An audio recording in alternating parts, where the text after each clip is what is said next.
No bother. So thank you very much for coming along today and putting up with the many emails I've sent you trying to invite you to this. That we've done this before. We did it last year, and the reason we did it last year is because there was a number of changes that we were going to do to the tendering process. There's a few more changes this year, but not as many as last year.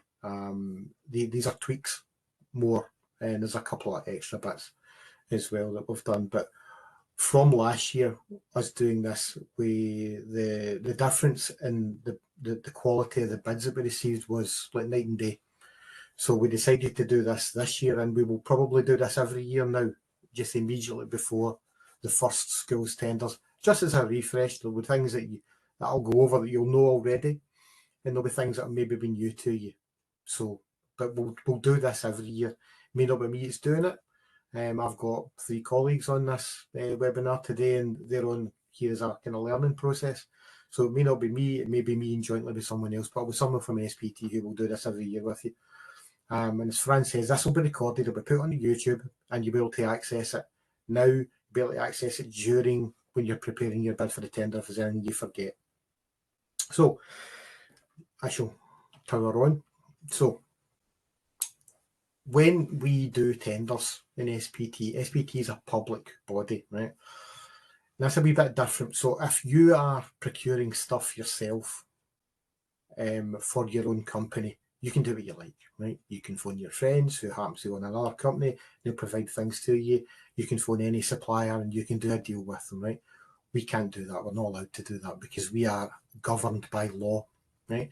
This isn't SPT processes, this isn't SPT procedures, this is law, it's Scots law that we are governed by in the public sector. So what I'm going to do is I'm going to run down a number of things. I'm not going to go into details on what these are because we'll be here for forever and a day. But these are the laws that apply to public sector procurement, and they are long and they are lengthy. So the one that doesn't apply to us anymore is obviously come Brexit is the European legislation, but the European case law still applies to us, and there are a lot of that. Scottish procurement regulations and the European procurement regulations are virtually mirror. That's very different in England. They're changing in England and Wales to deviate completely from the European regs. Scottish Parliament's not doing that, so we are very much linked to the European regulations and will probably continue to be so. But we are dictated by these laws, and if you think sometimes things are complex and they're over bureaucratic, we probably think that as well. But there's not much we can do about it, and we do try and make things easier for you where we can, but there's only so much we can do to make things simple for you, and there's certain things that we do is because the law says we have to do them. Yeah. So you are appointed to the school's DPS, right? That's the dynamic purchasing system. That's a posh procurement term for a list of approved operators. That's all it is. It's just a list of approved operators. Nothing else, nothing more. But we've checked you in certain things in line with the Scottish Government guidelines. So the law dictates that there are certain things that we have to check with you, and we have done that. So your place on a DPS is because we've done those checks. So because we've done those checks, you're also legally required to advise us if there's anything changes, right? So if your organisation changes for any matter, you have to tell us before they happen. Now, the most common one you get is a sole trader decides for whatever reason to become a limited company. That happens quite a lot. But we need to know you've done that because you've bid as a sole trader and now you're changing to a limited company. So the entity, the sole trader entity who bid to go into DPS no longer exists, right? But the limited company does. And we have to adopt the limited company on, but you have to ask us to do that, right? So any change that happens to your organisation, you need to let us know before it happens, because if you do it after it happens, sometimes that's taken out of our hands and there's not much we can do about it. And what that may happen is that you're placing a DPS might be required to terminate. We might need to say to you, right, so you as an entity, as in Joe Blogs, sole trader, doesn't exist anymore. You were on our DPS, you're now Joe Blogs Limited. That company's not on our DPS. There's nothing we can do. We can't now put it on. So just let us know prior to you doing anything, and we'll talk you through what you need to do. It's very, very simple. We'll talk you through what you need to do to maintain your place on the DPS. The advantage of a DPS is only appointed operators will be invited to bid, right? No one else. If you're not on the DPS, you will not be invited to bid for any contract at SPT. None whatsoever, right? So you have to be on it, but you're all on it anyway, or you wouldn't be invited to this in the first place. But rest assured that we're not going to invite anyone else in. So we use PCST, which is Public Contracts Scotland Tender. Now that's a Scottish Government tendering portal, which we use for running all SPT tenders, whether that be for bus, whether that be just a normal tender for the supply of pens, paper, etc., etc. That's what we use for it. But this doesn't belong to SPT, and we've got no control whatsoever over its functionality. So if there's issues with that system, that's nothing we really can do to help you with, right? So the system itself is Scottish Government owned, Scottish Government run. It's run by a contractor on behalf of the Scottish Government. PCST itself was procured by the Scottish Government for this purpose. But what you need to make sure is that, and we can't help you with this, is your account is up to date on it, particularly your email addresses. So you've got a profile on PCST, and I'm going to go through that in a wee minute. And you need to make sure that everything on that is live and it's right and it's correct for your organisation. Because if we send an invite, I've emailed you already using the profile on PCST. So if you got that email and you're on this webinar, then you should be okay. But if you're changing it or something else changes, you need to make sure you change it on PCST, because the invite for a tender goes to that email address. And if you miss it because you've changed it, there's nothing I can do to help, because it's your responsibility to make sure it's right. And I'll go through how you change things in a wee minute. That's some measure we've added into this. So any clarification messages are also sent out via PCST as well and they will hit that email address.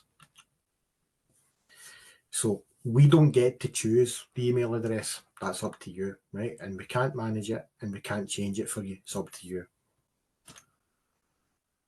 So how you do this is when you log on to PCST, that's the first screen you'll see, right? And you'll see this in front of you. And what you would do is you would go to user profile, and you see the big arrow there. And it says manage my profile, right? So you would click on manage my profile over on the right hand side there.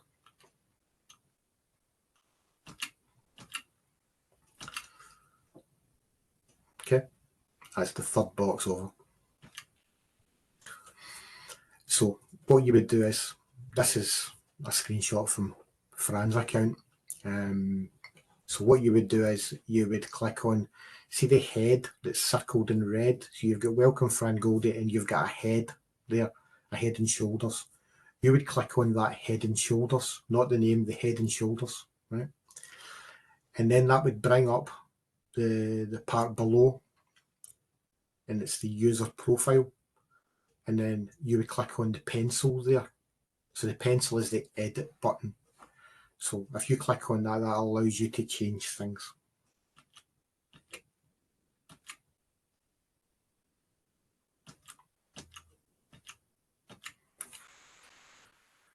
The things you'll be able to change, obviously, is your name, your address, your email, etc., etc. But if you do that, I'll just go back. If you do that, then you'll be able to very, very simply go in and make those changes to your profile. And the system's not going to remind you to do that. Some systems do remind you once a year to go in and make sure your profile's okay. The system won't. So just make sure it's right. And what we always recommend is don't use a personal email address on these things, especially if you're a company. If you're a company and you've got a number of people in your company, if you're using a personal email address, that person may well leave.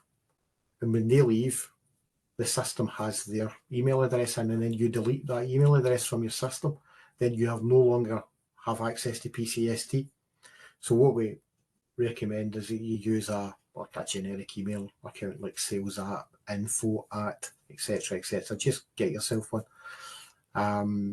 So if you do that, then have an email address that multiple people can actually access and that you monitor.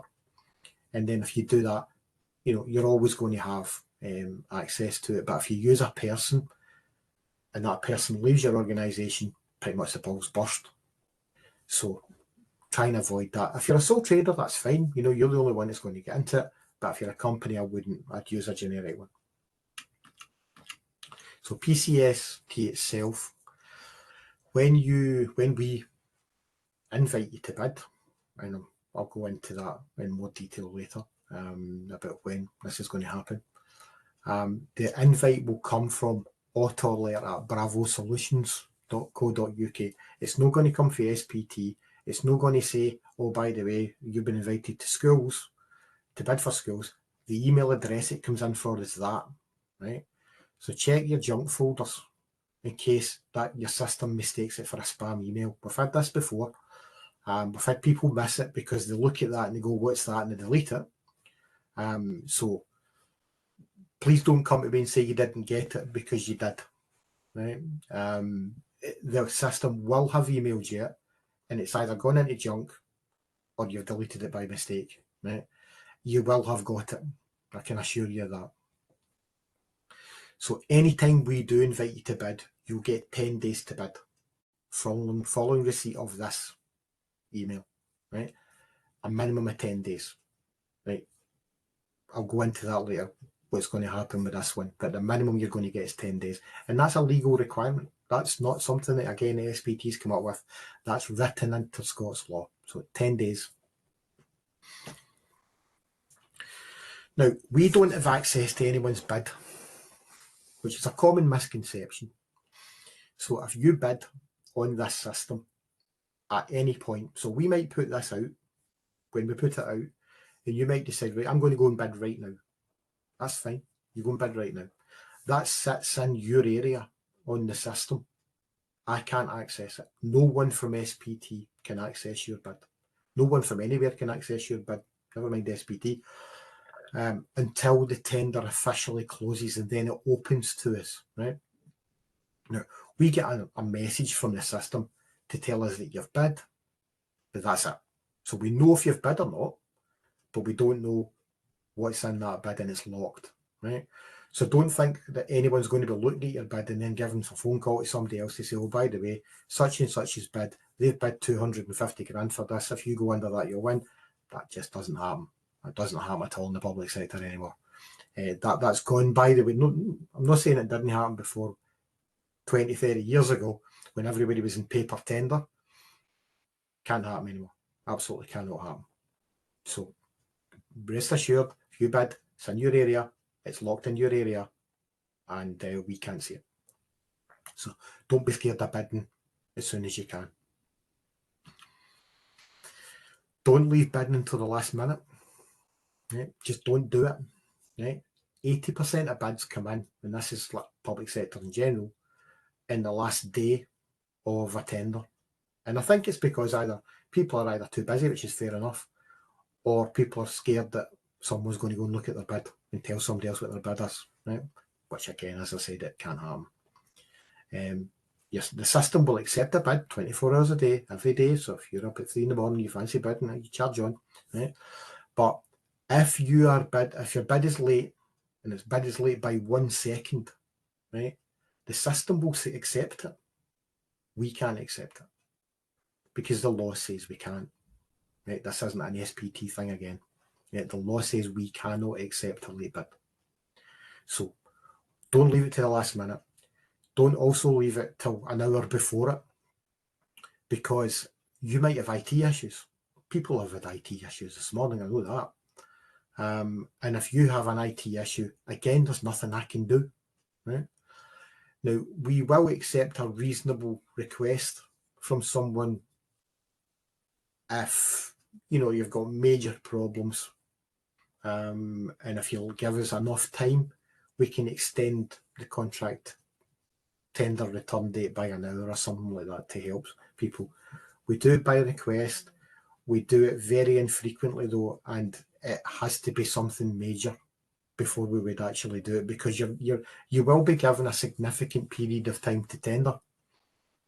So you know, if you're leaving it to the last minute, you've only, you know, just, I'm not saying you've only got yourself to blame because things happen, but you know, you've got plenty of time to do this, so don't leave it.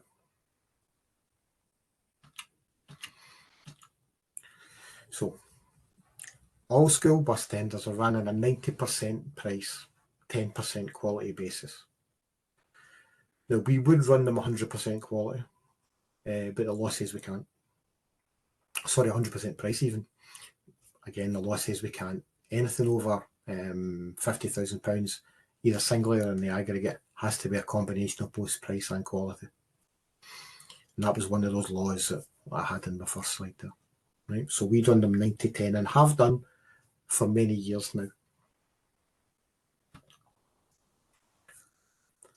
If you have questions on PCST, then you will use the messaging facility in PCST to ask those questions.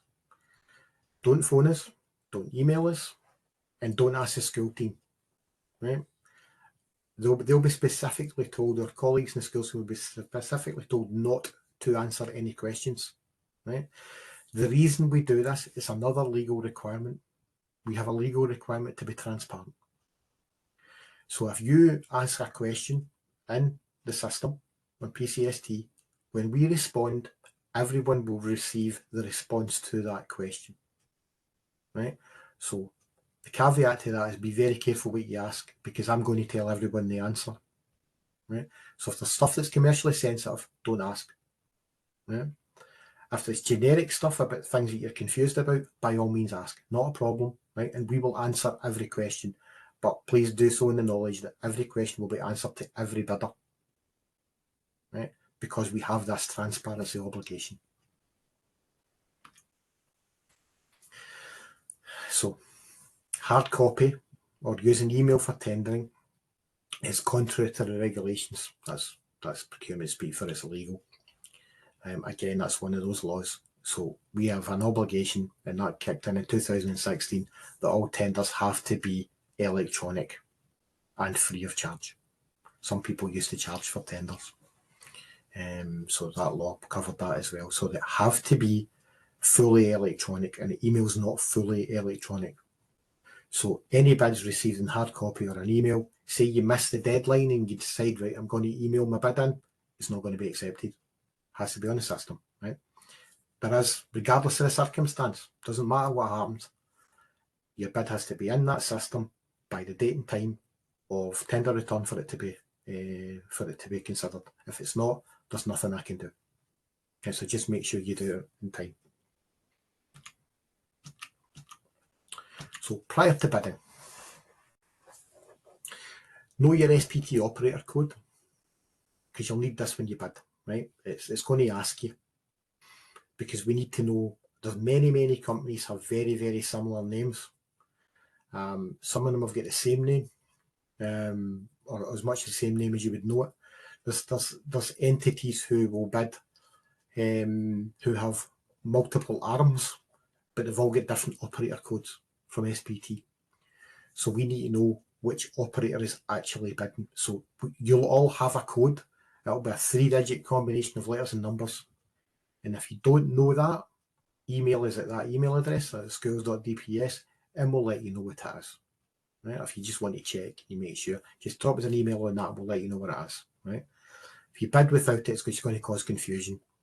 Right? So just don't do it. But if you know it, fine, great, put it in. If you don't know it, we'll be happy to tell you what it is. So we'll publish guidance and instructions with this tender and with any tender, not just a bus tender. We do this with every single tender. Please read it. It's very, very common for people, and this isn't a bus thing, this is a tender thing, that people don't read the tender.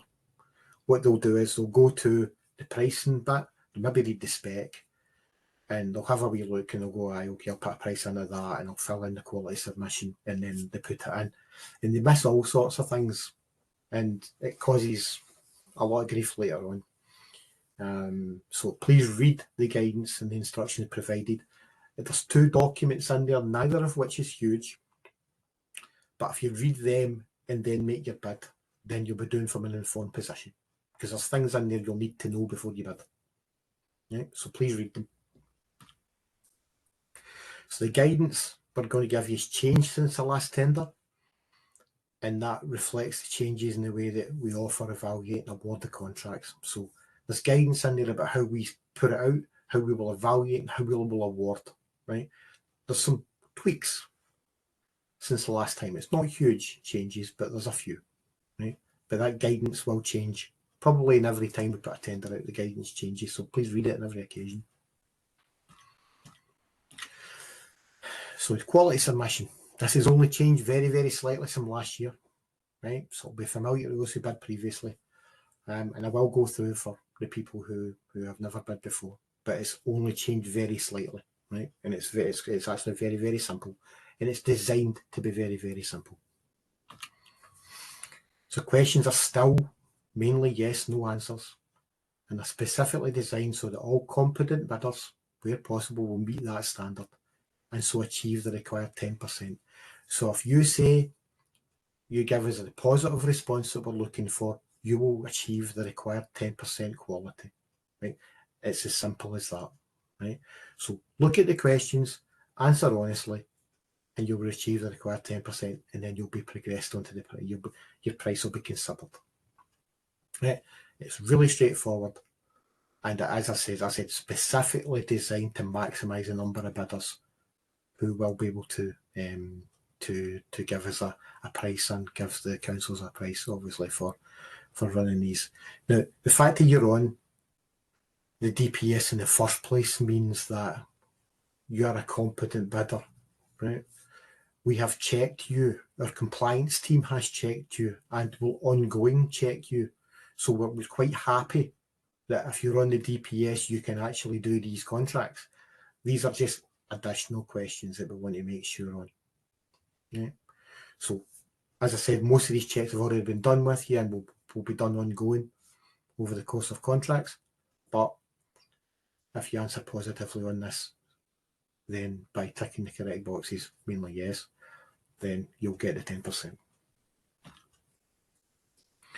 Now, there was an old question which caused a lot of confusion relating to the number of PSV or other licenses that were available for contracts, right?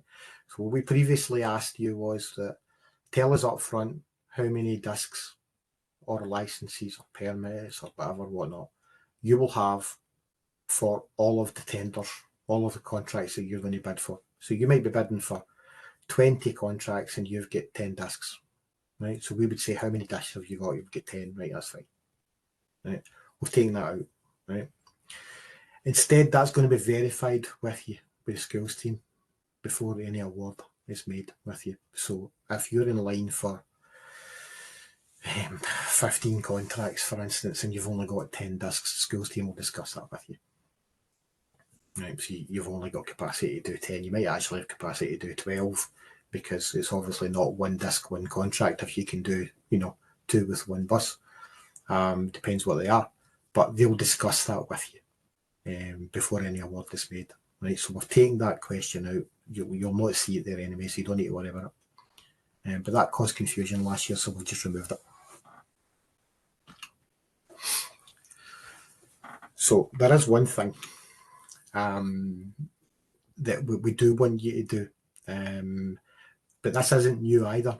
It just wasn't answered, and it wasn't answered properly. It's commonly left blank, but we need you to do this now, right? So this is just a bog standard extract from the pricing submission that you will see in any tender that we've got. And what we want you to do is select yes on that yellow box there if your price includes a PSV. So if you're going to use a PSV disc, you say yes in there, right? Simple as that. And in the next box, you should state the number of discs you're going to be using on that contract, that particular contract there, or leave it blank if it's not a PSV. So it's as simple as that. So if you're going to use a PSV, say yes. And if you're going to, and then let us know how many discs you're going to be using for that. Right? Simple as that. So if you answer that question, happy days. It's as simple as a yes and a number.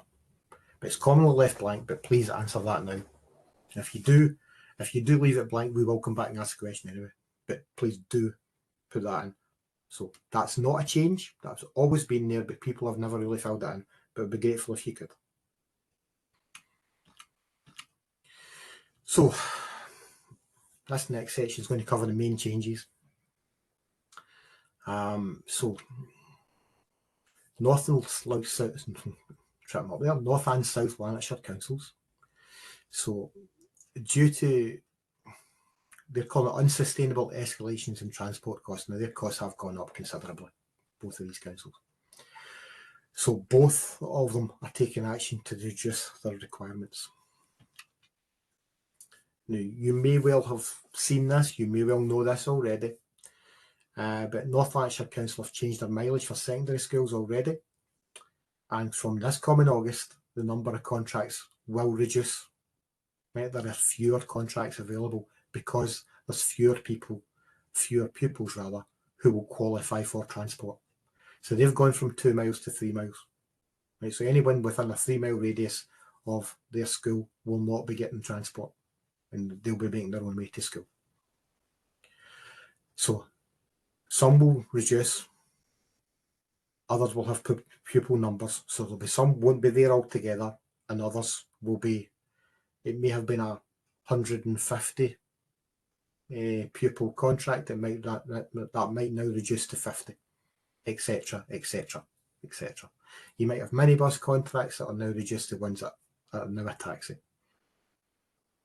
So you'll see a number of changes on North Lanarkshire, right? But the biggest one is there are fewer contracts available.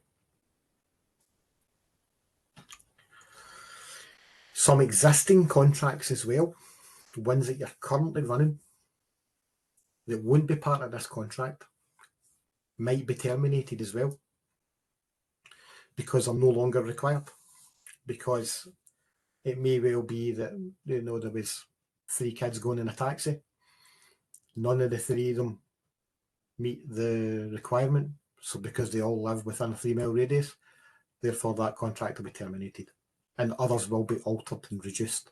So there'll be fewer contracts in this tender, and some existing contracts will be terminated and changed, right?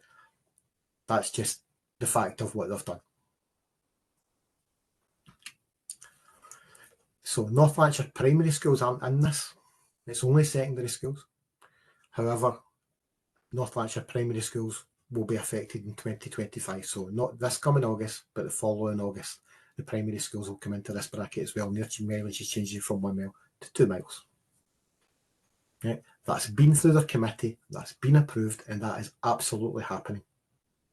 Right? So when you see the tender and you say, oh, that contract's not there, that's not a mistake. Right? So there's no real point in asking about it, because it's not a mistake. It's not there because it's no longer required. South Lanarkshire Council are currently consulting on this same change in mileage. And they put out a survey to all parents, I think it was Monday.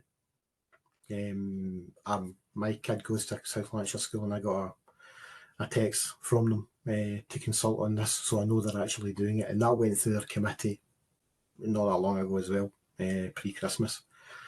So they're not doing it yet, they're consulting on it, and the results of that consultation, I think, will go into their committee around about the May mark, Their committees and North Lanarkshire committees are publicly available, so you'll be able to see that for yourself, the result of it. You'll be able to see it at the same time we will. But if that does get ratified, and they're only consulting, I might add on high schools at the moment, secondary schools, not on primaries. But if that does get ratified and they do go ahead with it, you'll see alterations in 2025 for South Lanarkshire as well. Right, so North Lanarkshire has changed, South Lanarkshire may change in 2025. Right, that's significant for you. There's a lot less contracts and a lot smaller contracts will be available for them, but that's purely because they can't afford it, because the costs have gone up so much. Now, we have had a chat with other councils as well. No one else is planning to do this at the moment. That may change, but if it changes, we'll let you know.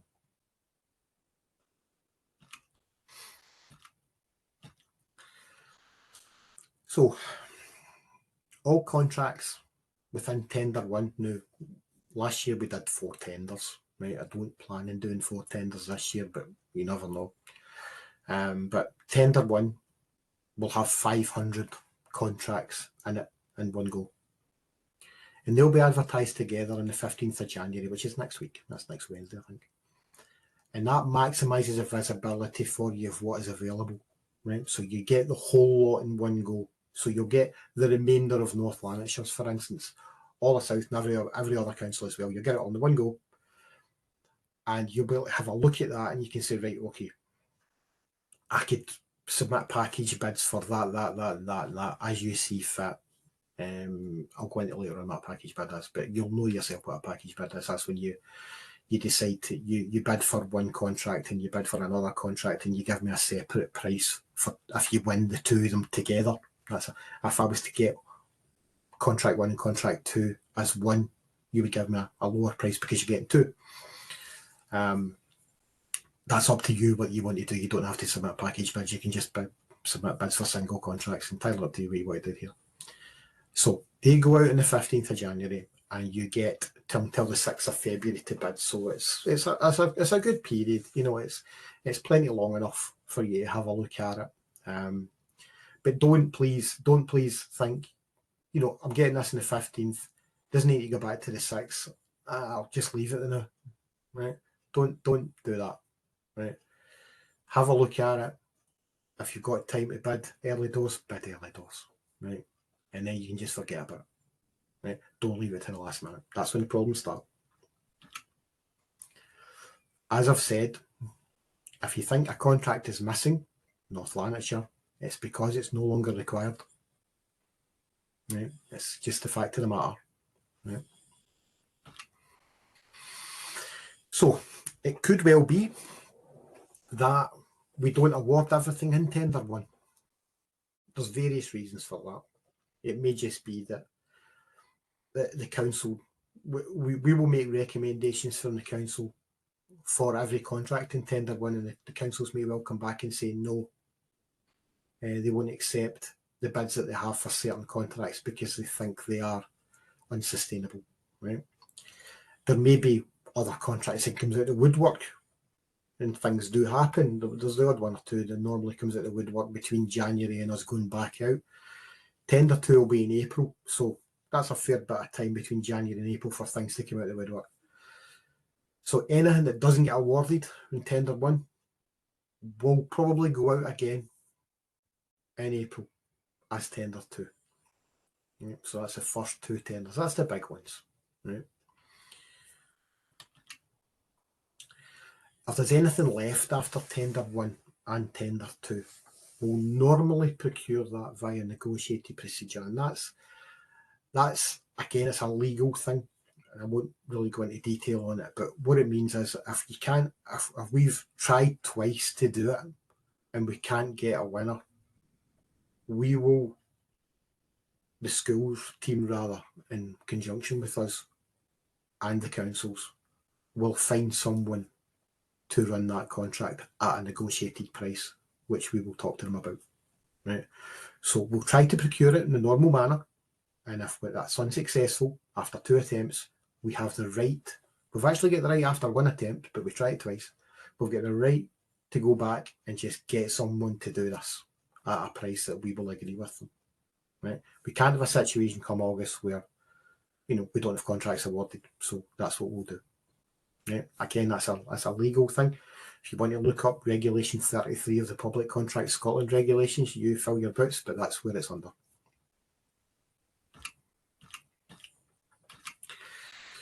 So, evaluation.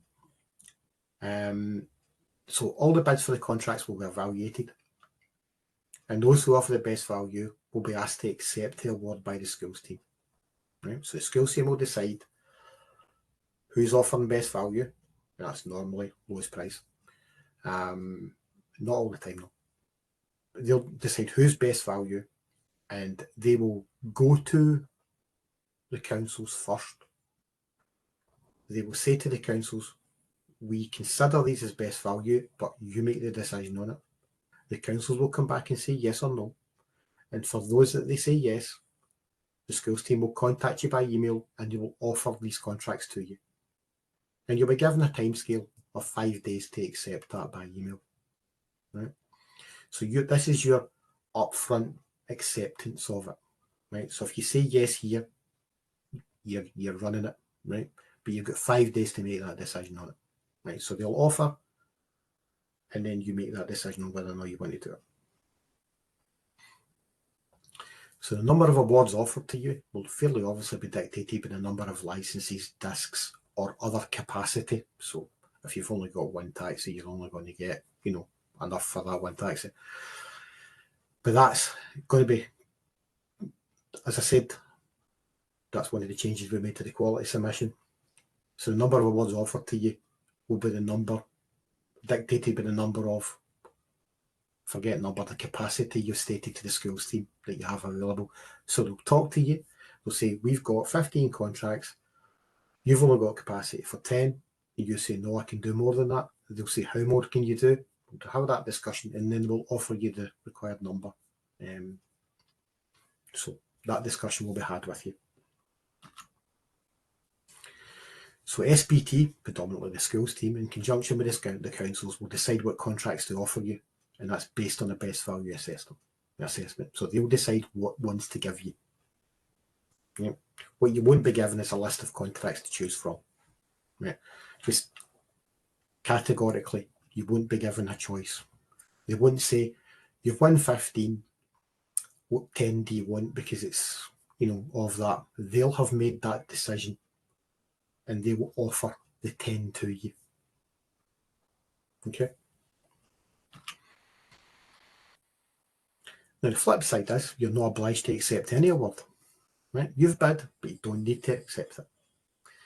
But if you don't accept an award, it may well be offered to the next best value bidder, and so on until it's accepted. I've seen us going down a list of, first one won't accept it, second one can't do it, second place bidder can't do it because they're at maximum capacity already, 3 or 4 before we get someone. But see, when you get into 3rd or 3rd or 4th place, sometimes the price is unsustainable, and at that point they may well say, stop, no, I'm going to put this in tender too. So they'll go down a list till they get to something that's not best value, and then they'll say, no, I'm putting this back out to tender. Right? But so you don't need to accept anything when it's offered. But if you do accept it, you'll be running it. But you may well win things that you're not, the number one on it for various reasons. Mainly it's capacity.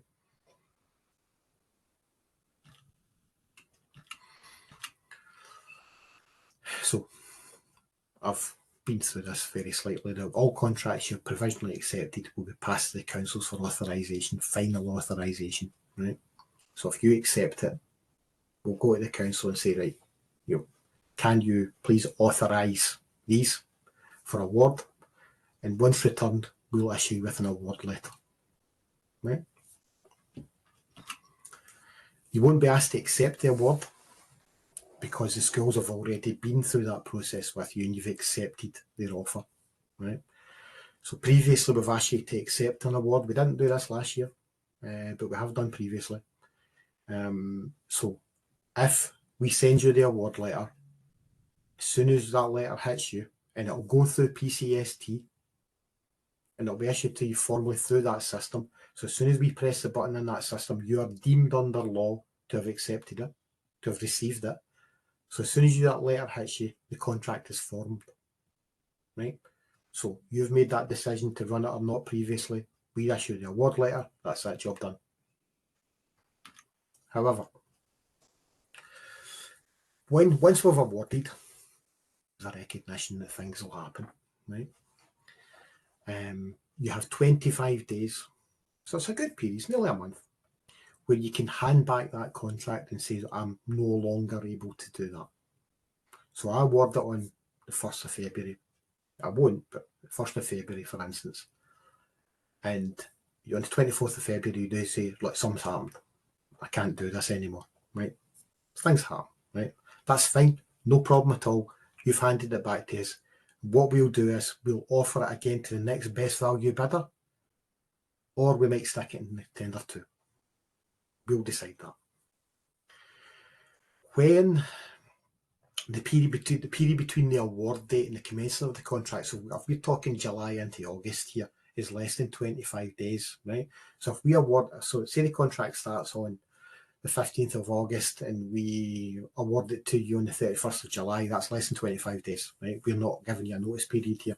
Once it's awarded, it's done, right? You can't hand it back. Well, you can hand it back, but there's consequences, right? So where contracts are handed back after the 25-day period is elapsed, the right for the council to recover any increase between the original award price and the replacement contract price will be invoked, and I will say will be invoked, right? There were a number of occasions last year where the council immediately gave authorisation for us to recover that money. It never needed to be done, but they gave us authorisation to do it. So the situation with councils these days is that money is so tight, there is no wiggle room here. So if you do hand back a contract after 25 days of the award, we will re-procure that. And if that re-procurement results in, let's for saying's sake, a 10 grand increase, the council want the 10 grand from you, and that is in the terms and conditions, and they will invoke it. It's not us that will invoke it, it's not SPT, it's the council. It's their money, and they will invoke it, and they will ask us to chase you for that. Now, when I say chase you for it, what that will mean is if you've got other contracts, we will not pay you for them, but you will be expected to run them, right? It's not great, it's not pretty, but that's what the councils want, right? So when you accept a contract, be very sure you want to accept it. And when you accept it, if you're going to hand it back within the 25 days.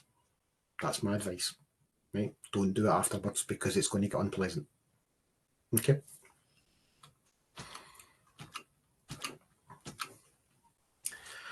So tender 1 will be concluded to award before tender 2 is offered. So we will award everything we possibly can from tender 1 before we send out tender 2. Right? The two of them won't be run together at the same time, right? Absolutely not. Tender 2 will contain those contracts that were not awarded in tender 1 due to best value not being met. So we'll have gone down the list and got to bidder number 4 or 5 and decided, nah, the price is too high. It could well be that it's some extra ones that will appear in tender 2 that have never been in tender 1 that have came out of the woodwork. New kids coming on board, people moving house, etc., etc. Again, the number of contracts awarding to you in tender 2 will be dictated by the capacity that you've got, right? So it may well be you're bidding for things and you've awarded stuff in tender 1 and, you've got much less capacity, right? Or you may well be you've been exhausted by everything in tender 1, right? So see if you've got no capacity after tender 1 and you've awarded everything, don't bother bidding in tender 2, right? Because you won't be able to hand anything back without a penalty, right? That 25 days will have elapsed, right? So If you've been awarded everything in tender 1 and you have no capacity whatsoever, don't bid in tender 2. Simple as that. Yeah, just what I've said there. Okay, you will not have the facility to hand back without penalty in tender 1 to accommodate tender 2. Right, that's no different from last year. Wasn't a problem last year. Let's hope it's not a problem this year. I've said this before, any contracts not awarded following tender 2 will be awarded by a direct negotiation. That's officially known in Scots law as a negotiated procedure, right? Now, I'm saying any contracts, there may well be a tender 3, they might decide to stick some back out again. I don't know at this point. I can only guarantee there's a tender 1 and a tender 2, right? But after tender 2, we have the facility to just do direct negotiation.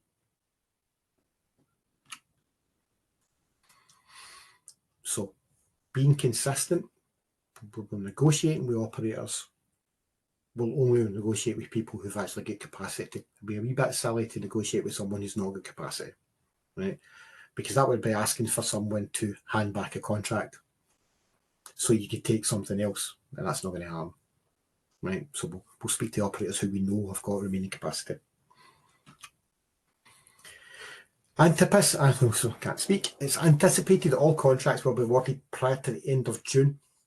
Now, that pretty much happened last year. There was vocational tenders went out after June last year, and they contained 1 or 2 mainstream contracts, but very, very few. So the vast majority will be awarded prior to the end of June.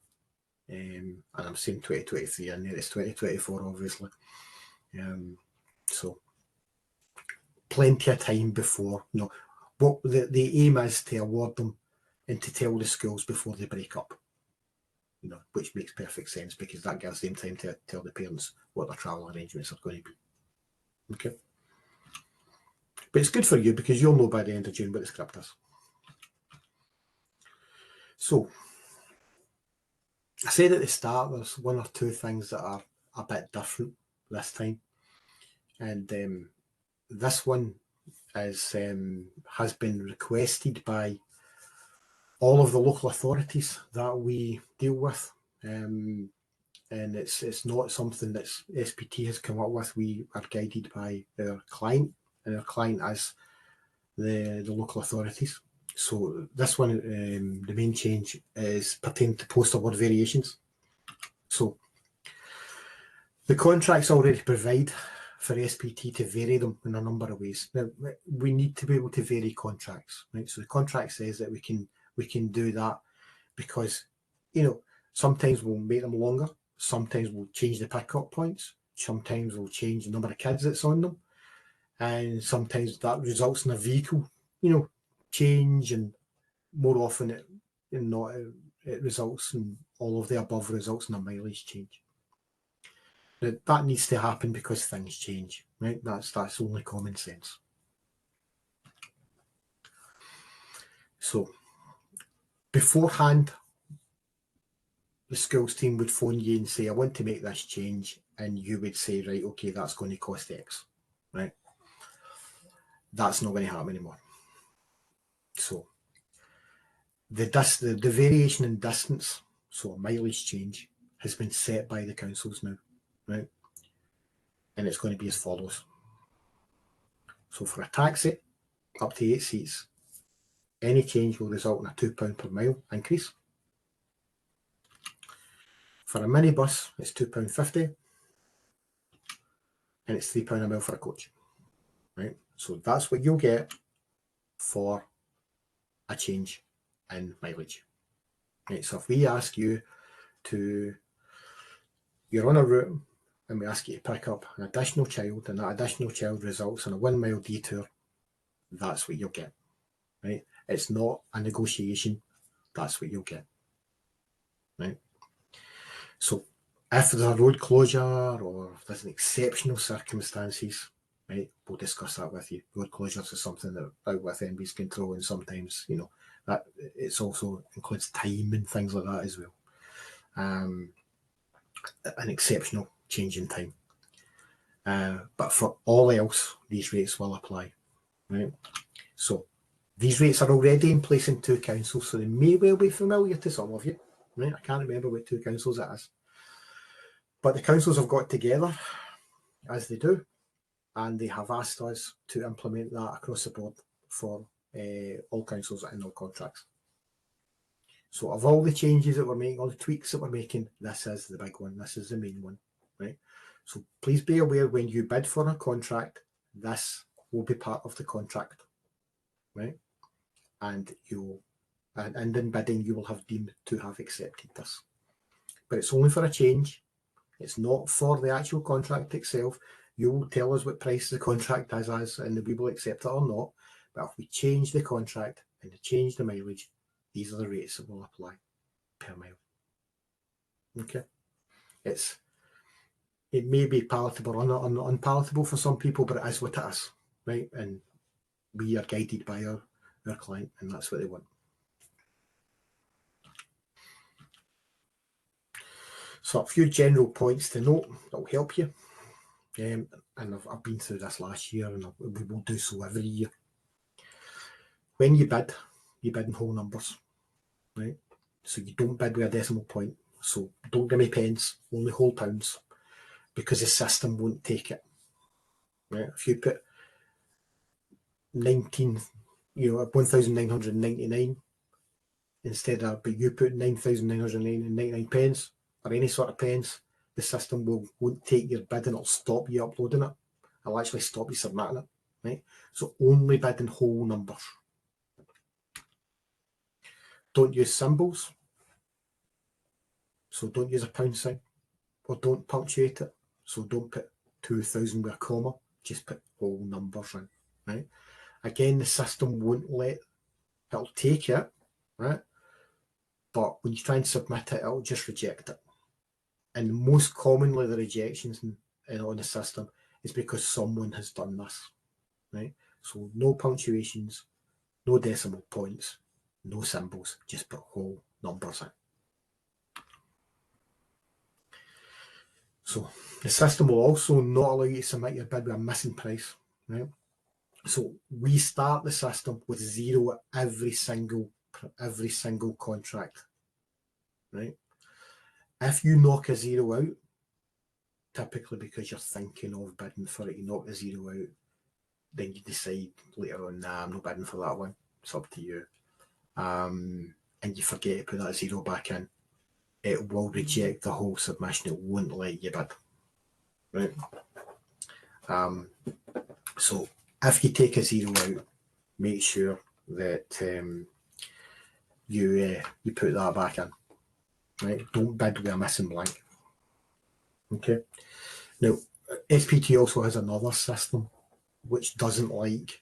It's an assessment system which doesn't like the decimal points either. So not only will the system not like it, our systems won't like it either. So don't do it. Right? That just came to mind there. So be very careful when you're bidding, but it's dead simple. The only rule is just put in whole numbers. So if it's 10 grand, put 10, put 1, 0, 0, 0, 0, 1. Right? No punctuations, no decimal points, no signs. And make sure you've got something in every field. And if it's 0, it starts with 0, leave it at 0 if you're not bidding. Right? It just won't take it. As soon as you try and upload, it won't do it. And typically 99% of the upload problems is because someone's knocked a 0 out. So here's the other one. It's the main problem we've got. And this happens all the time. Be amazed how many times it happens. Bids should be entered for the entire duration of the contract as per the spec. So you'll look at the spec. What does the spec say? The spec says this is 36 months. Right. What's my price? My price you put in is for 36 months. You don't put an annual price in. You put the price in for the duration. So you're going to sit and you're going to work out a day rate for this, right? You're going to work out maybe a week rate or etc. Right? But that's fine. You do what you like, right? However you work this out, it's entirely up to you, right? But what we need from you is a price for the duration. So if you work out this is going to be X amount a day and you work that up to, right, that's going to be 15 grand a year, right? Contract says it's 3-year contract. My bid's 45 grand. That's what you put in, 3 times your annual rate. If it's a 3-year. There's contracts in here for a year, 2 years, 3 years, 4 years, and there's 5-year contracts in this tender, right? So they're all different. Just look at the spec, see what the spec says. The spec says it's a 4-year contract. I'll take my annual rate, multiply it by 4, and that's the bid you put in. Don't put an annual rate in. Don't put a weekly rate in. Don't put a daily rate in. You put your contract duration rate in. That's the biggest common fault. If you do that, everything will be fine, right? If you don't do that, we'll come back and ask the question, right? Now, we might accept it if we can work it back. So if you come back and say, oh, so that's an annual price, right? That's fine. If I then multiply that by the duration and that comes up to the proper price that you've put in, then that's fine, right? If I can't work out, I'm saying me, it's my colleagues, but if we can't work out what your price is from what you've given us, we can't accept it, right? We can only correct obvious arithmetical mistakes. We can't correct things that are just totally wrong, right? So if you do something and, it's just a miscount, that's fine. Sort that, we'll accept it. We'll clarify that. But if you give us something that we can't work back to the figure that you have in mind for that contract, can't accept it. Right? But all of that is an aside if you just do it right in the first place, right? So give us a price for the duration of the contract. It's on the spec. It's very clear. Just have a look at the spec and go, it's a 3-year contract. My annual price is that. Multiply with 3 per hour. Job done. Right? This is one it's a strange one as well. So typically you'll look at your bids, you'll put your bids in, right? And you'll say, right, okay, look at the bottom. Oh, it says 0. Oh, I've not done it right? No. So the system doesn't total, right? It will show 0 at the bottom, right? So you just put your bid on the line, right? I showed you that wee screenshot going backwards on what it looks like on each line. You put your bid on the line as to how much in whole numbers you want for that. Job done, right? It doesn't total. Don't expect it to total. Just put your bid in, it'll be fine. So the spec itself, I said to you about reading the guidance and the instructions, very important, right? What's more important is you look at the spec, right? You don't just have a look at the pricing schedule and say, okay, that's that contract to go to Calderside Academy, right? It's always been that. It's always been a 2-year contract, right? I'll stick it in for 2 years. Look at the spec, right, for each one.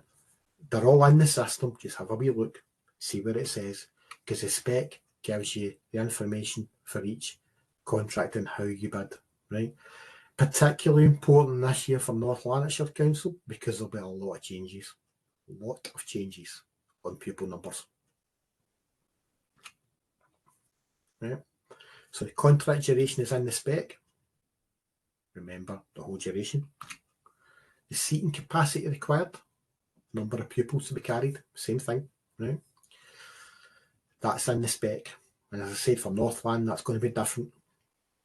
How many vehicles you do this with is up to you, right? And we've said to people before, if it says 50 seats and you want to use 10 taxis, that's up to you.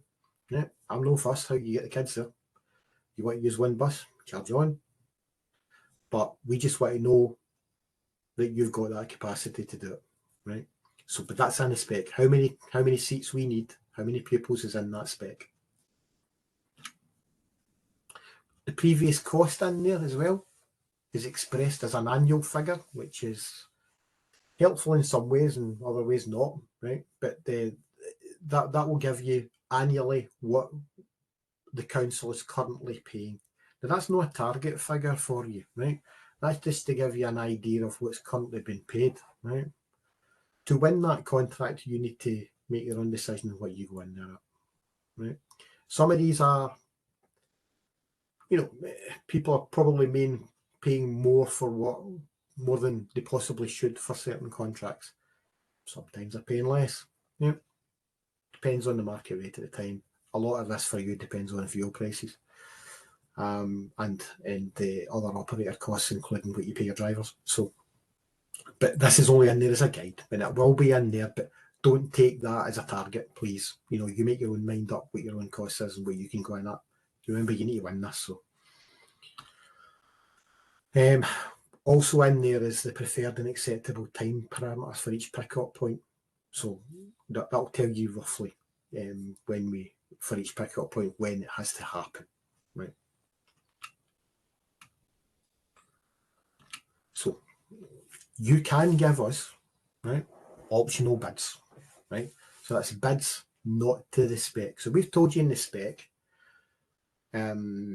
effectively what the route is. We've told you when the pickup points is, etc., etc., right?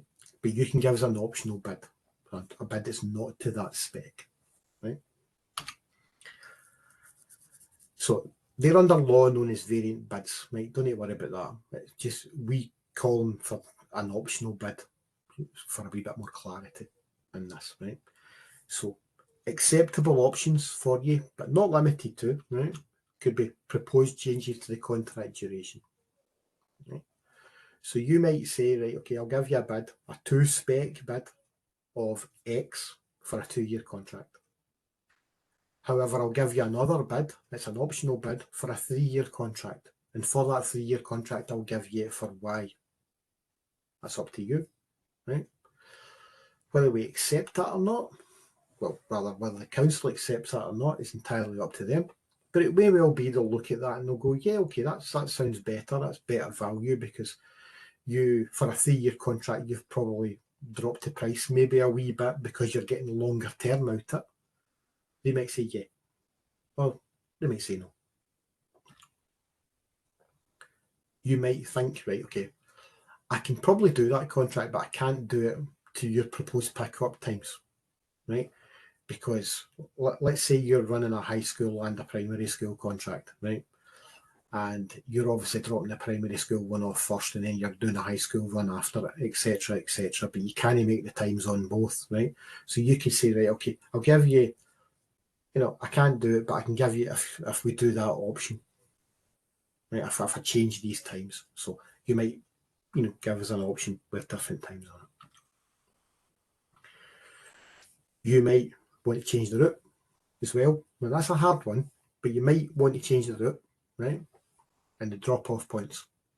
You might accept it, might not, but it's up to you. You know? So there's various things that you can do, right? So some proposals might be acceptable. As I've said, the councils might look at this and go, aye, that's fine, right? Others might not for logistical or practical reasons. They might just say no, right? It might well be that the host council will just look at it and go, no, I just want 2-spec, job done, right? We can't second guess what they want, right? We give you the option to put them in and we present that to the council.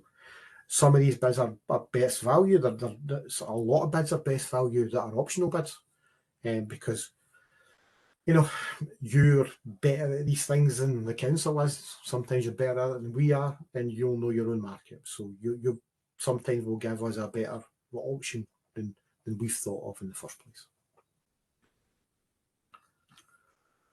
Right. So one thing for you to consider, and you need to do this, please don't forget it.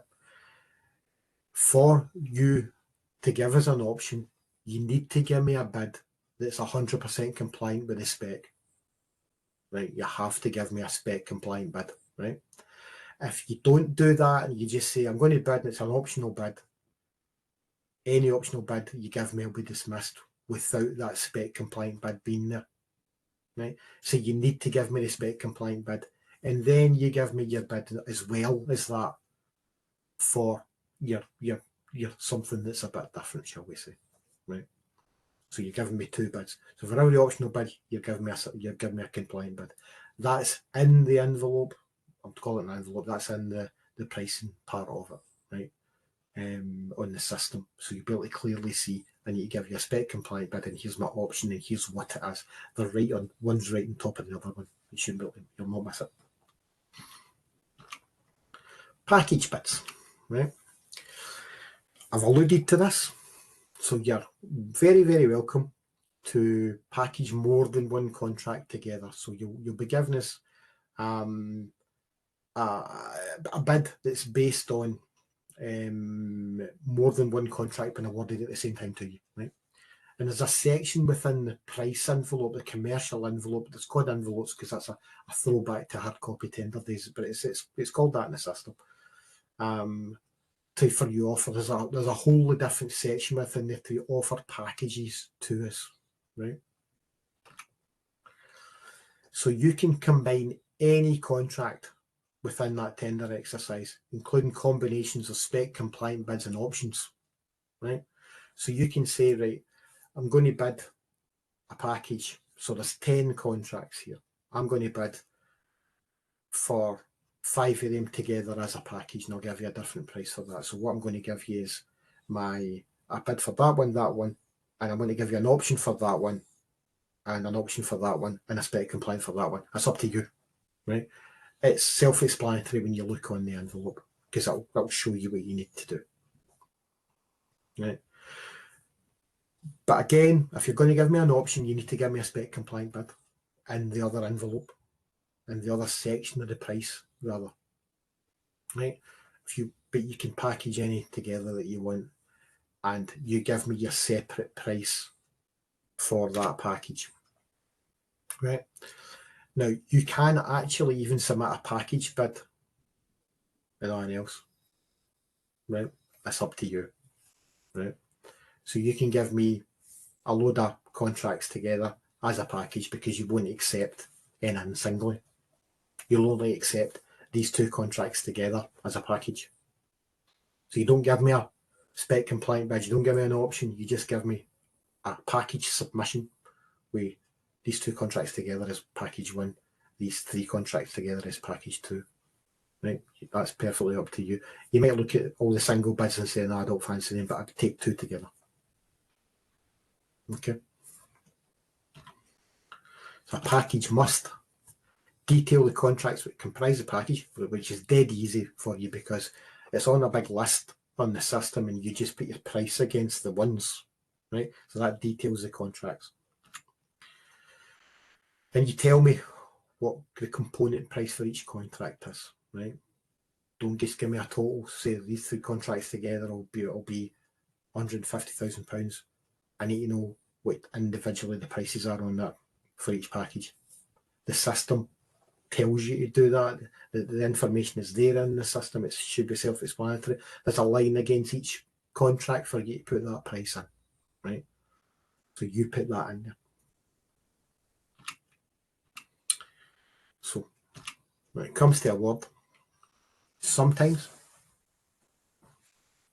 and we're getting close to the end, you'll be happy to know, sometimes out with our control, we'll have to do contracts and we don't have time to tender, right? I said up front here that the minimum time frame that we need to give you by law in a DPS is 10 days. Sometimes the councils will come to us and say that we Jimmy start school next week. You need to put a contract in place, right? We are then at liberty because we don't actually have the time to tender to contact any operator and offer them it, right? No tendering is required because we physically can't. If we put a tender out, we Jimmy's not going to school, right? So occasionally this will happen, right? Typically what the schools team will do is they'll ask, 3, 4, 5, 6, even more than that for a quick price for doing that. And they'll do that by email. You'll give them a price, they'll accept it, right? But that's only ever short notice. And we do these temporary contracts for as short a time as we can, right? And then at the first opportunity we actually put them out to tender again. And you'll have noticed that at Christmas there we put a tender out, and that was a load of short notice term contracts that we had to award come August time there, last August, to get kids to school. in December, there, November, December, we put them all out to tender, and we've now awarded them as longer term contracts, right? And we will consistently do that. So if you're asked to bid for a short notice term contract, it'll be by email. Not everybody will be asked to bid, because typically our colleagues in schools will only ask people they know have got capacity to do it, or they'll ask people who are in that area. We don't have to ask everybody. There's no obligation on us. But it will only be for a short period of time, until such time as we can stick a tender out. Okay, but that does happen, right? As I said on that last part there, the last people who have capability and capacity, but they'll also ask people who they know they've got disclosure check drivers, right? Because if we need to get someone in fast, we don't have time to disclosure check a driver. Yeah. So if you typically don't have a contract just now with SPT, and typically we've not disclosure checked your drivers, you probably won't get asked to do a short-term contract. It's just one of these things, because we don't have time to do it. Yeah. It's one of these things. We still publish the awards, right? Again, we have that transparency obligation. Now, all our awards are published every 3 months, and they go through to the Public Contracts Scotland portal, which is the national advertising portal, not to be confused with Public Contracts Scotland Tender, which is the national tendering portal. And yes, I know we too wish they'd called it something different, because it's confusing. But also goes to the UK Find a Tender service, which is the replacement for the official journal of the European Union, which is where larger value contracts used to be advertised in the whole of Europe. So the award notice goes to the UK version of that, as well as the Scottish version of that, right? But we do a monthly list on our website of all live contracts. So that typically gets updated the first of every month, and it gets published within 5 to 10 days. And that's refreshed monthly, and it tells everybody in the world, anybody who wishes to go into our website and look, what contracts have been awarded, who have been awarded to, and what the value is, and what the duration. So that's all on our website, right? So if you want to know what contracts have been awarded and who to and what the price is, on you go. It's on there. Now, there's not an individual price on there, it's the contract duration price, because that's what we ask you to bid with. Right? But that's there on our website. And as I say, it tells you who it is and the awarded